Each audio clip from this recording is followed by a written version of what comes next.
తాగునీరు ఇంకా సమస్య ఉంది.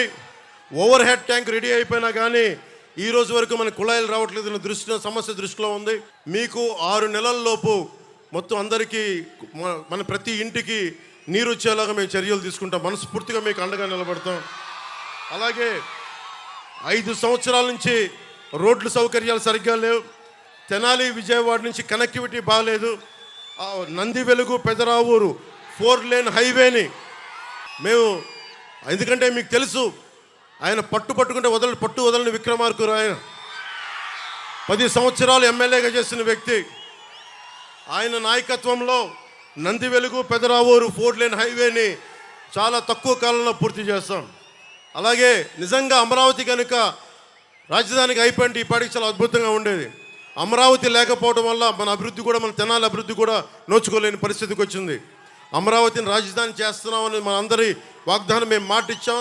దాంతోపాటు మన నంది వెలుగు పెదరావూరు 4 లేన్ హైవేని పూర్తి చేసి ప్రతి రోడ్లు జగన్లాగా వదిలేయకుండా, అడ్డగోలుగా వదిలేయకుండా మేము రిపేర్లు చేస్తాం. అలాగే తెనాలికి ప్రధానమైన సమస్యలకి మనకి నాదెండ్ల మనోహర్ గారు రేపు పొద్దున మీరు ఎమ్మెల్యేగా గెలిపించిన వెంటనే కొల్లిపర్లలో కృష్ణా నది పైన చెక్ డ్యామ్ని పూర్తి చేస్తాం. నదీ పరివాహక ప్రాంత ప్రజలకు ఇబ్బంది పడతా ఉన్నారు. ముంపు గ్రామాల్లో చెల్లా చెదురై సరైన వస్తువులు లేక ప్రజలు బాధపడతా ఉన్నారు. వరద ముంపు గ్రామాల్లో సరైన వరదలు వచ్చినప్పుడు కరెంటు కానీ ఆహారం కానీ లభించక అవస్థలు పడతా ఉన్నారు. ప్రతిసారి రీటైనింగ్ వాల్ నిర్మించాలని ప్రజలందరూ కోరుకుంటా ఉన్నారు. కొల్లిపర్రలో మేము డ్యామ్ నిర్మిస్తాం, మీ మన్నలను పొందుతాం మేము. అలాగే ట్రాఫిక్ కానీ రోడ్ల సమస్య కానీ, తెనాలి పట్టణంలో కాలువల వల్ల ట్రాఫిక్ సమస్య ఉంటా ఉంది. ట్రాఫిక్ సమస్యలను తీర్చాలని కోరుకుంటా ఉన్నారు. రాజధానికి 4 లేన్ రోడ్డు కోరుకుంటా ఉన్నారు. వీటన్నిటినీ కూడా మేము రాగానే వెంటనే పూర్తి చేస్తాం. అన్నిటికంటే కూడా నిజంగా మనకి ఇంత చక్కటి కాలువలు ఉండి దారి పొడవునా వస్తూ ఉంటే నాకే విపరీతమైన దుర్గంధం ఉంది. రాగానే డ్రైనేజ్ ఫెసిలిటీస్ కానీ, మనకి ఎక్కడైతే దుర్గంధంగా ఉన్న డంప్ యార్డ్లు కానీ వీటన్నిటినీ భోపాల్ లాగా, లాస్ వేగాస్ లాగా శుభ్రపరిచి దుర్గంధం నుంచి తెనాలని విముక్తి చేస్తామని మీకు మాటిస్తూ ఉన్నాను. అలాగే చాలా మండలాల్లో కానీ మనకి ప్రభుత్వ ఆసుపత్రులు ఉన్న డాక్టర్లు కొడుతుంది, మనకి ఎక్విప్మెంట్ కొడుతుంది. అందుకని వీటన్నిటికీ సరైన భోజనం వస్తువులు కూడా లేవు. ప్రప్రథమంగా ఇన్ఫ్రాస్ట్రక్చర్ అంటే రోడ్లు, రైతాంగానికి కావాల్సిన చెక్ డ్యామ్లు, ఇరిగేషన్ ఫెసిలిటీస్తో పాటు ఆరోగ్యానికి అవసరమైన మెడికల్ ఫెసిలిటీస్ని, మెడికల్ హాస్పిటల్స్ని అప్డేట్ చేస్తాం. 100 పడకల ఆసుపత్రిని మీకు నిర్మించేలాగా మేము బాధ్యత తీసుకుంటాం. ముఖ్యంగా యువతకి మన చంద్రబాబు గారితో పశ్చిమ గోదావరి జిల్లా తణుకులోను, నిడదవోలులో మీటింగ్లోను, అలాగే కోనసీమ మీటింగ్లో తూర్పుగోదావరి జిల్లాలో, ఉమ్మడి తూర్పుగోదావరి జిల్లాలో ఒకటే మాట్లాడా. ఆయన దృష్టికి తీసుకొచ్చాను. మనం కుల గణాంకాలు పెడతాం.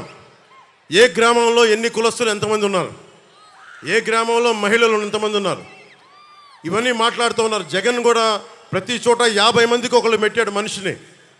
నేను కోరుకుంటుంది కుల గణాంకాలతో పాటు మనం చూడాల్సింది ప్రతిభని గణించాల్సిన అవసరం ఉంది. ఎవరికి సమర్థత ఉంది, ఎవరికి ప్రతిభ ఉంది, ఎవరికి అంటే ప్రతిభా గణాంకాలు, సమర్థత గణాంకాలు, అభిరుచి గణాంకాలు. చాలామంది ముఖ్యంగా మధ్యతరగతి మహిళలు, ఆడపడుచులు, పేద వర్గాల ఉన్న ఆడపడుచులు నా దగ్గరికి వచ్చి మా అభిప్రాయం ఎవరు తీసుకోలేరు, మా భర్తలు కూడా తీసుకోరు, మమ్మల్ని అందరూ మాకు ఇల్లు నడిపేవాళ్ళం, మాకు రాజకీయాల్లో సే కావాలి, మేము కూడా ఎవరు సరైన అభ్యర్థి, ఎవరు సరిగైన అభ్యర్థి కాదని మాకు అభిప్రాయం ఉంటుంది. ఈసారి మా భర్తల్ని, మా ఇంట్లో లక్ష్య పెట్టకుండా కూటమికి ఓటేస్తాం, మిమ్మల్ని గెలిపిస్తామని చెప్పారు. అలాంటి మహిళ అక్క చెల్లెలకి, ఆడపడుచులకి, యువతులకి నేను మాటిస్తున్నాను. అమ్మ, రేపు పొద్దున మీ అందరికీ కూడా గణాంకాలు నిర్వహిస్తాం. కేవలం కుల గణాంకాలు కాదు, ముఖ్యంగా ఆడపడుచులకి పశ్చిమ గోదావరి జిల్లాలో ఒక చిన్న గ్రామంలో అక్కడ లేసులు చేస్తారు. ఆ లేసులు ఎక్కడో జర్మనీకి ఎక్స్పోర్ట్ చేస్తారు.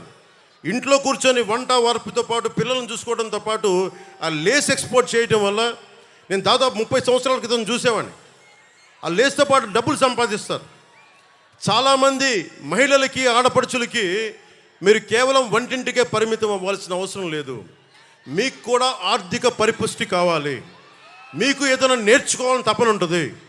బిడ్డలు ఒక వయసుకు వచ్చిన తర్వాత మేము ఖాళీగా ఉండకుండా మాకు కూడా ఏదైనా పని కావాలి, మాకు కూడా డబ్బు సంపాదించాలి. నాకు మా అక్కలు చెప్తూ ఉంటారు, మా అమ్మ చెప్తూ ఉంటుంది, మా వదిన చెప్తూ ఉంటుంది. నేను అందుకని చెప్తున్నాను, ఆడబిడ్డలను అర్థం చేసుకున్నవాడిని.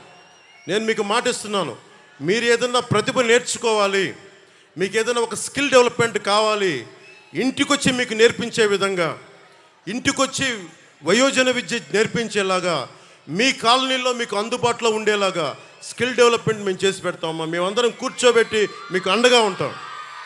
అలాగే మీ మీద ఒక్క రౌడీలు కానీ మిమ్మల్ని ఎవరు ఇబ్బంది పెట్టినా ఎస్సీ ఎస్టీ అట్రాసిటీ యాక్ట్ అంటే ఎంత భయపడతారో, మహిళల్ని ముట్టుకోవాలంటే అంత భయపడే బలమైన చట్టాలు తీసుకొస్తాం.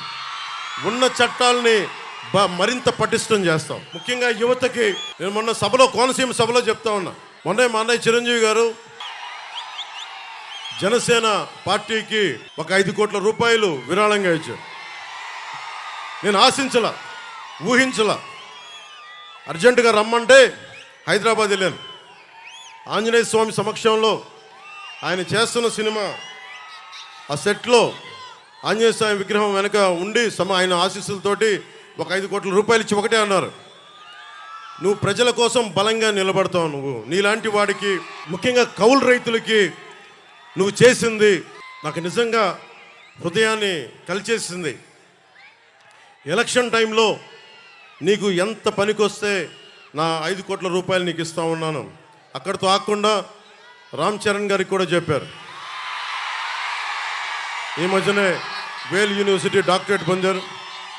ఆయనకి కూడా చెప్తా ఉన్నారు, ఇతను మన కుటుంబ సభ్యుడని కాకుండా సమాజానికి మేలు చేసే వ్యక్తిగా నువ్వు కూడా విరాళం ఇవ్వు అని. సో మనస్ఫూర్తిగా చిరంజీవి గారికి తెనాలి సభ నుంచి మనస్ఫూర్తిగా నా ధన్యవాదాలు తెలుపుకుంటా ఉన్నాను. ఎందుకు గుర్తొచ్చారు నాకంటే, మిమ్మల్ని చూస్తేనే గుర్తొచ్చారు నాకు. ఏం లేదమ్మా, అంటే నా కోరిక ఏంటంటే, ఇప్పుడు పవన్ కళ్యాణ్ అనే వ్యక్తి, అతని కోరిక ఏంటంటే, అతను 16-17 ఏళ్ళు ఉన్నప్పుడు ఒక 5,000 రూపాయలు సంపాదించే ఉద్యోగం వస్తే అద్భుతం అనుకునేవాడు. 5,000 రూపాయలు. మా నాగబాబు అన్నయ్య లాయర్గా చదువుతూ ఉండేవాడు, లా చదువుతూ ఉండేవాడు. నాకు మా నాన్నని కానిస్టేబుల్గా ఉద్యోగం ప్రారంభించిన వ్యక్తి. నేను కనీసం ఒక ఎస్ఐగా చదువుదాం అనుకుని, ఎస్ఐగా ప్రారంభిద్దాం అనుకున్నాను. మా నాన్న కోరిక అది. కనీసం నేను ఒక డిఎస్పీగా రిటైర్డ్ అవుతాను ఆయన కోరిక. అంటే మాకు ఊహించుకోండి, మా మ్యాక్సిమం థాట్ అంతకుమించి లేవు మాకు. మా అన్నయ్య గారు యాక్టర్ అయినా కానీ నేను ఊహించుకోలే. ఈ విషయం ఎందుకు చెప్తున్నానంటే, ఒక వ్యక్తిలో ఏ ప్రతిభ ఉంది, ఎంత శక్తి ఉంది, ఎవరు అంచనా వేయలేం. మనం అంచనా వేయాల్సింది ఒక 5 లక్షల మంది వాలంటీర్లకి 5,000 జీతాలు ఇచ్చేసి వదిలేశారు. కానీ నేనైతే 5 లక్షల మంది యువతకి నేను ఏం అడుగుతానంటే, నాన్న మీకు ఏం శక్తి ఉంది, నీకు అభిరుచి ఏముంది, నీకు ఏమి నేర్చుకోవాలని ఉంది, నీకు ఏమవ్వాలని ఉంది, నీకు ఎలాంటి స్కిల్ డెవలప్ చేస్తే నువ్వు 10 మందికి ఉద్యోగాలు ఇస్తావు. నువ్వు నాకు ఊడిగం చేయడం కాదమ్మా, నువ్వు 10 మందికి ఉద్యోగాలు ఇచ్చే స్థాయికి అవ్వాలంటే నీకేం కావాలి? ఈ ప్రశ్నలు అయితే నేను అడుగుతాను. 5,000 ఇచ్చి వాళ్ళ జీవితాన్ని తాకట్టు పెట్టుకోను. ఎంతసేపు ఆడపడుచుల్ని మీరు వంటింటికే పరిమితం అవ్వండి అని చెప్పను. మీరు బయటికి రావాలి. ఇక్కడున్న ఒక్కొక్క ఆడపడుచు, చూసే ఆడపడుచు 10 మందికి, 25 మందికి, 100 మందికి ఉపాధి అవకాశాలు ఇవ్వాలి అంటే వాళ్ళలో సమర్థతని గుర్తించాలి, ప్రతిభని గుర్తించాలి. ప్రతిభని గుర్తించాలి అంటే వాళ్ళు తెలియ మాట్లాడాలి. నువ్వు గణాంకాలు చెప్తా ఉన్నావు, ఒక ఇంట్లో ఒక వీధిలో ఎంతమంది ఉన్నారని చెప్తున్నావు. అసలు మీకు ఏం కావాలి, మీ అభిరుచి ఏం కావాలి? ఒకరోజు చిరంజీవి గారు పిలిచి నన్ను అడిగారు, నీకేం అవ్వాలందరా అంటే నాకేం తెలియదు, నాకేం లేదన్నా మ్యాక్సిమం